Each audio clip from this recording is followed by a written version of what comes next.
Let me introduce myself. I'm Subashis. I head the analytics practice for retail and consumer goods for Infosys. Now, I'm talking to you in the context of the journey that you've embarked upon in capitalizing your data assets to improve your business outcomes. In that context, I want to talk to you about a journey that we have been on. Over the past few months, we are working with CPG firms on self-service analytics and helping them improve market share for their core brands within the category, optimize product and placement in order to improve volume uptake, ascertain brand performance and use effective promotions, and derive powerful consumer insights to collaborate with retailers on the same. All of this are being done with CPG firms, some of which we used to work with for a number of years now, and some of which we have started to work recently.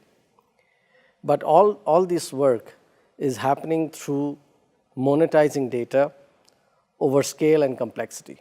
Let me explain what I mean by that. All of us know about the Gartner maturity curve for analytics, which goes from descriptive to diagnostic to predictive to prescriptive.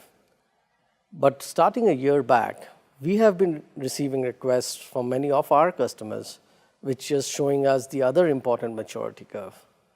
Now, this important maturity curve is the curve on scale, where it goes from where organizations used to interact with analytics firms in silos. They used to give them specific problems, expect specific analytics insights in return or presentations. That moved on to where you have analytics COEs being built up, where organizations try to deal with outsourced analytics firms as a strategy. And then we have come to a point where firms are realizing that it is very difficult to scale by doing analytics on point problems, and they are looking for reusable data models, productionized data models, and self-service analytics. And that is the other maturity curve, which is the curve of taking analytics to scale. Now, our strategy, therefore, also leveraging our technology prowess as Infosys, our strategy tries to address data at scale, analytics at scale, and consumption at scale. I will explain this to you through certain examples as we go forward. The boundaryless information platform is basically our strategy for data at scale. It enables data provisioning across the enterprise while accounting for the new age data landscape marked by high volumes, varieties, different data sources. The progressive organization is the next pillar. It establishes a data-driven culture. It brings business and IT together. It puts in KPIs and performance benchmarks that ensures business owners leverage data in their decisions. It tries to cater to the people, process, and technology investments that you already have, and then transform them to become more analytics-driven. And that is a lot of change management and process definition which is involved in making your organization more amenable to monetizing data. The third pillar is the pervasive analytics pillar. What we mean by pervasive analytics is that it allows everyone in your organization to perform analytics. Data scientists can do analytics on new problems, on very deep learning or very niche kind of problems. Your business users can leverage existing data models or analytics models and perform self-service. An example is if a clustering model has been built by a data scientist, that same clustering model is used by multiple business users to do clustering at different levels for a particular state or for a particular category. This basically tries to automate insights generation and move that to scale for informed business decision making. In terms of real-time decisions, the actionable insights, we basically to deliver an actionable insights, it becomes important to leverage information that allows uninterrupted and untangled flow as compared to what we have witnessed traditionally. You have streaming data processing, but that is difficult to achieve with traditional boundaries or silos or the stovepipe effect, which organizations end up creating in their data landscape. As a result, almost 75 to 80% of the effort in any analytics project is about integrating data or data preparation. There are a number of boundaries, and that is overcome by the data scientist in bringing the data together.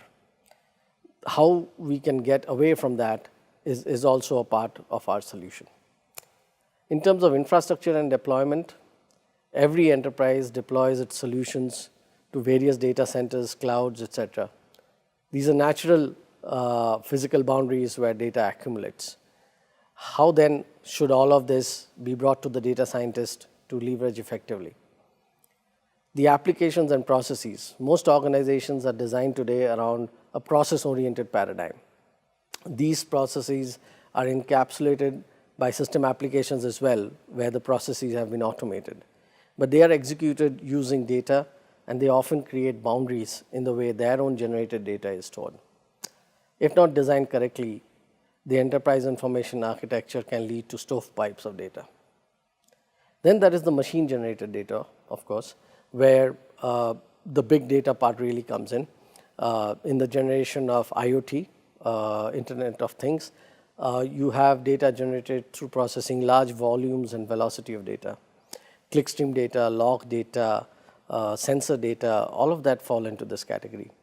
Large volumes of data from this category need to be integrated. For example, clickstream data, which encapsulates customers' online behavior, must be combined with data from other interaction channels to present a complete view of the customer to the enterprise.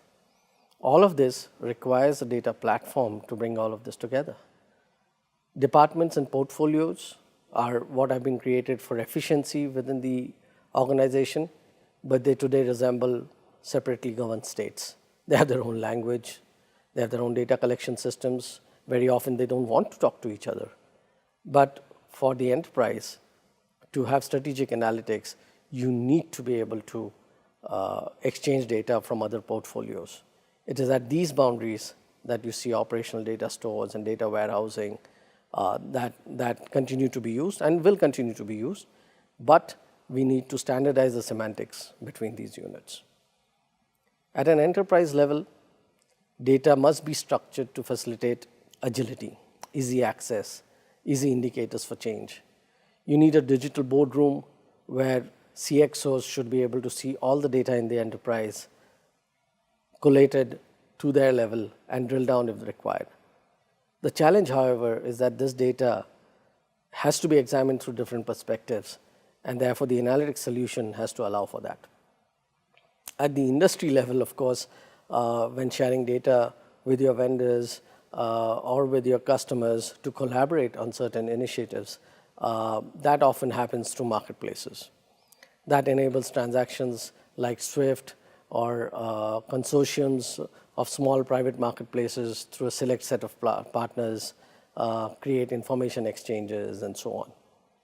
There's a new trend emerging, though, within data monetization initiatives, where data of the rest of the industry is being offered by individual companies that other players can consume.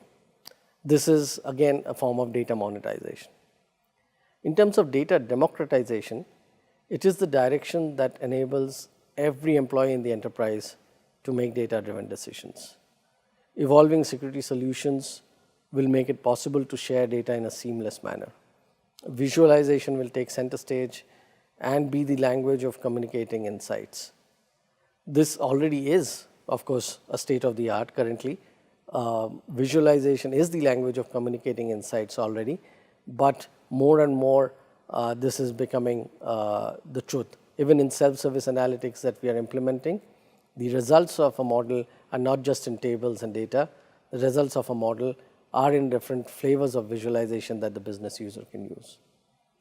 Data science will no longer remain the hallowed domain of experts. The rise of the citizen data scientists, who are the analysts enabled by a common data platform and creating insights that are regularly updated for the enterprise, that will drive the decisions within the enterprise, is the order of the day. The adoption of cloud as a platform for BI is another trend. organizations must approach this through a platform-based paradigm to access data seamlessly. This platform will bring data together, will use certain tools that enable you to search data easily. In the internet, we know Google is what allows you to really navigate and make any sense of all the data in the internet. Big data lakes are something like that. You need tools that help you tag that data, that help you search that data meaningfully, that help you establish relationships, and then help you transform that data. Realizing this boundaryless vision will require breaking down of physical, organizational, and process-related boundaries. It can only be achieved by building the right foundations and with analytics fabricated with appropriate information structures and processes, which is part of the entire solution. I and my team of experienced SMEs, architects, and data scientists are fully committed to taking you there and making this journey a success for you. Thank you.